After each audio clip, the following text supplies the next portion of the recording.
Seminário no Ar, um estudo sobre o tema A Edificação do Reino de Deus. Assunto número 8. A edificação do Reino de Deus continua com retidão.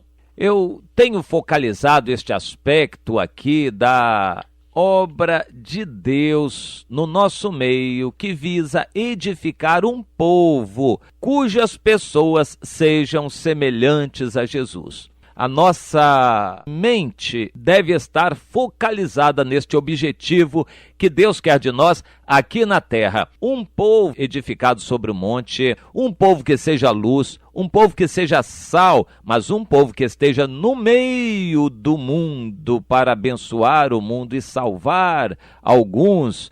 Um povo que seja unido, um povo temente a Deus, um povo que seja reto, um povo cujos alicerces sejam firmes, um povo que está edificado em retidão, como a palmeira, como o cedro do Líbano, um povo reto desde o início e que continua com retidão para que Deus seja glorificado neste povo. Se o reino não estiver assim, em retidão, então não é de Deus. Nós podemos imaginar o que é que um construtor faz quando verifica que a sua obra não está boa, está fora do prumo, está torta, a sua obra não está boa. Normalmente, um construtor consciente vai botar abaixo aquilo para começar tudo de novo. É como numa plantação de árvores que a gente espera sejam retas, quando por causa de mato, sombreamento, elas entortam. Então, sendo o eucalipto que brota, a gente corta embaixo para que ela brote de novo, reta, e possa produzir varas retas que sirvam de utilidade às pessoas. A obra de Deus precisa ser reta para que seja útil nas mãos de Deus. Eu pergunto, de que vale a Deus um povo de religiosos com a vida toda torta? Uma comunidade, uma congregação, uma igreja, um grupo de pessoas, um povo religioso ajuntado em templos com a vida toda torta, que fazem a vontade do mundo. Pergunto eu, de que valor isso tem para Deus? Qual é a alegria que Deus pode ter em um povo assim, ainda que seja numeroso? De que adianta uma multidão de religiosos que não são retos, que não são justos, que não são puros, que não são servos do Senhor? Deus não pode ter alegria em um povo desse tipo. Portanto, antes de Jesus, Deus enviou João Batista com uma mensagem precípua: endireitai, líderes, o caminho do Senhor. Endireitai, religiosos, o caminho para que as pessoas simples encontrem a verdade. Endireitai o meu caminho para que as pessoas encontrem salvação. Deus precisa de um povo que seja exemplo. Não é necessário que este povo seja grande em número de pessoas. Eu não me lembro em nenhum lugar da Bíblia, no Novo Testamento, haver menção a número de membros de alguma igreja onde o apóstolo Paulo tivesse trabalhado. O apóstolo Paulo, ao que eu me lembre, nunca contou número de membros. Nenhuma igreja era importante pelo número de membros, fosse em Corinto, fosse em Éfeso, fosse em Esmirna, Pérgamo, Tiatira, Atenas, Filipos, fosse onde fosse, nenhuma igreja teve número de membros contado. Você já reparou isto? Porque isto não é importante para Deus. O poder de Deus se manifestaria em Éfeso apesar do número. O poder de Deus se revelaria a toda aquela península da Grécia e Macedônia através da igreja de Corinto, independente do número de membros ali. A única menção que eu me lembro, e não é precisa, é quando Tiago, não Paulo, Tiago, numa atitude um pouco rançosa para com o servo de Deus Paulo, argumentou que, por serem muitos os judeus convertidos, dezenas de milhares, por serem muitos, isto trazia uma responsabilidade maior sobre Paulo para dar uma satisfação a eles. É evidente que esta palavra não tinha a unção de Deus. Aquilo tinha uma espécie de ranço religioso e, por fim, não adiantou nada. Aquela argumentação, a sugestão que se sucedeu e o que Paulo fez não adiantaram nada. O que Paulo fez em obediência ao conselho de Tiago, irmão de Jesus, o Tiago, irmão de João, já tinha sido decapitado. Aquele era Tiago, irmão de Jesus, e também de Judas, irmãos de Jesus que se converteram mais tarde. Portanto, aquele conselho não adiantou em nada e trazia uma espécie de vanglória humana, aquela menção a milhares de membros, para que aquilo desse força à argumentação para que Paulo seguisse o conselho dele. Paulo seguiu e não adiantou nada. O apóstolo Paulo, ao que eu me lembre, nunca contou o número de membros de igreja. Isto não é importante para Deus, mas a unidade sim, o poder espiritual, a atuação sacerdotal, a oração daquele povo, a consagração daquelas pessoas, isto é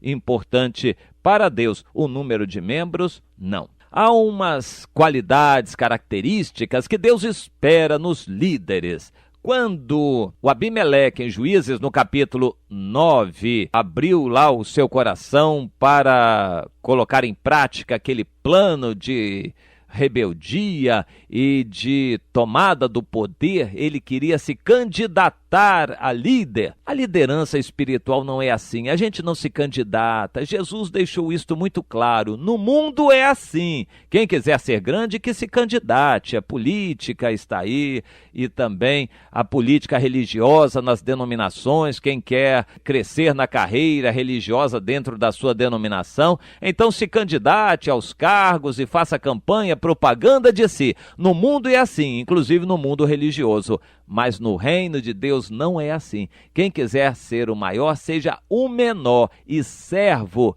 de seus irmãos.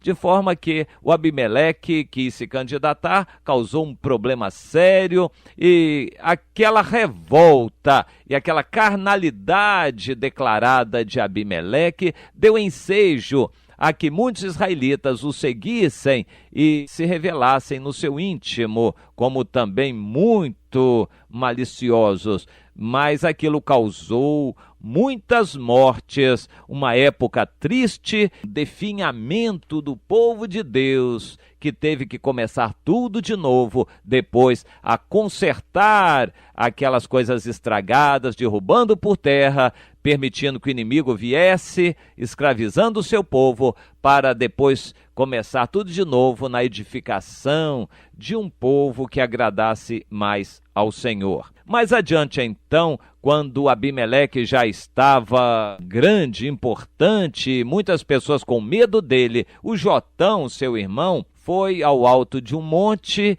e gritou algumas palavras de alerta para aquele Abimeleque. Entre outras coisas, ele disse: povo desta cidade de Siquém, pensem bem no que vocês estão fazendo. Se vocês estão fazendo bem, elegendo Abimeleque rei sobre vocês, então que Deus abençoe vocês. Mas se vocês se lembrarem do exemplo do meu pai Gideão, que não agiu assim, se vocês se lembrarem do exemplo do meu pai Gideão, que andou com toda sinceridade e retidão diante de Deus e diante de vocês, se vocês se lembrarem de Gideão, então vocês vão comparar com essa atitude de Abimeleque. Se vocês estão certos em nomear Abimeleque rei, então que Deus abençoe. Mas se isto não é de Deus, então o resultado vai ser triste. Saia fogo de Abimeleque e consuma esta cidade de Siquém, e saia fogo dessa cidade e consuma o Abimeleque também. E alguns anos depois, aquilo aconteceu. Nem aqueles habitantes mais de Siquém sobreviveram e nem o Abimeleque. A obra que não é de Deus cai por terra. Obras de homens, igreja de glória, de vanglória, de aparência, de propaganda. Dali a pouco não tem mais nada daquilo. Aquilo é um bolo super fermentado. Quando aperta assim, aquilo murcha tudo. Obra de aparência que queimará com o fogo do juízo. Obra de propaganda é obra de aparência, não é obra de Deus. A obra de Deus é firme, é sólida, desde o início e continua. Para isto é preciso que haja edificação. Não há atalhos na obra de Deus, no reino de Deus, não há atalhos. A edificação precisa ser feita dia a dia com todas as pessoas, não é de qualquer jeito. Deus não quer que as coisas sejam de qualquer jeito. É preciso que haja verdadeiramente uma atuação sincera, uma atuação espiritual, para que o nome de Jesus seja glorificado em nós e sejamos cada um transformados na semelhança de Jesus dia a dia. Como você vê, isto não é fácil e não é com reunião de vez em quando, não é com propaganda do nosso trabalho que nós vamos conseguir isto, mas é com uma atuação do Espírito Santo em nós dia a dia. O trabalho de obreiros nesta edificação é assim que a obra terá lugar, a edificação do povo de Deus. Não será de qualquer maneira, não será pela carne, não será por propaganda, com dinheiro, não será por grandeza humana, mas dia a dia pela edificação, pelo trabalho de cada um corpo será aperfeiçoado na unidade. As pessoas serão aperfeiçoadas na virtude, no fruto do Espírito Santo. Haverá muita alegria como consequência deste trabalho, haverá frutos deste trabalho. As pessoas vão testificar que nós somos de Deus,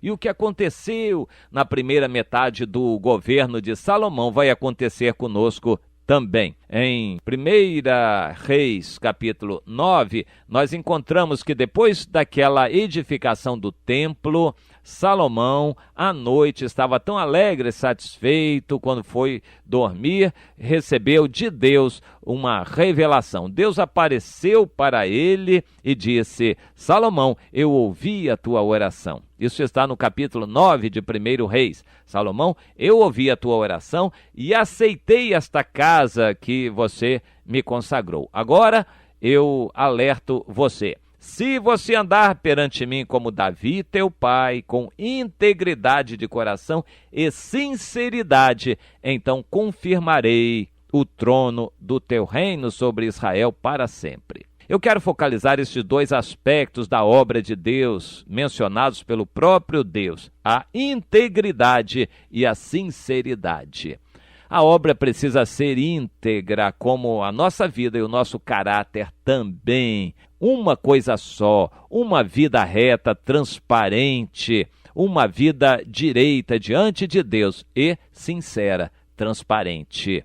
Nada fechado, nada escondido, nada cercado no meu interior apenas, mas uma obra reta, uma obra direita para Deus, uma obra também transparente. São dois aspectos muito importantes, a integridade e a sinceridade. Isto Deus lembrou a Salomão e foi fundamental para ele, para Salomão ouvir aquela palavra, porque foi um alerta de Deus. Salomão era líder e com o mesmo exemplo que está registrado na Bíblia, Deus está alertando aos líderes de nosso tempo. Cuidado, endireitem a obra de Deus, que não é propaganda, não é aparência, mas Deus nos quer com sinceridade e integridade para darmos esse exemplo para os demais, para que eles também possam vir para a família de Deus e serem integrados e edificados nesta família, e assim Deus será glorificado em nós. A obra de Deus, a edificação do seu reino, portanto,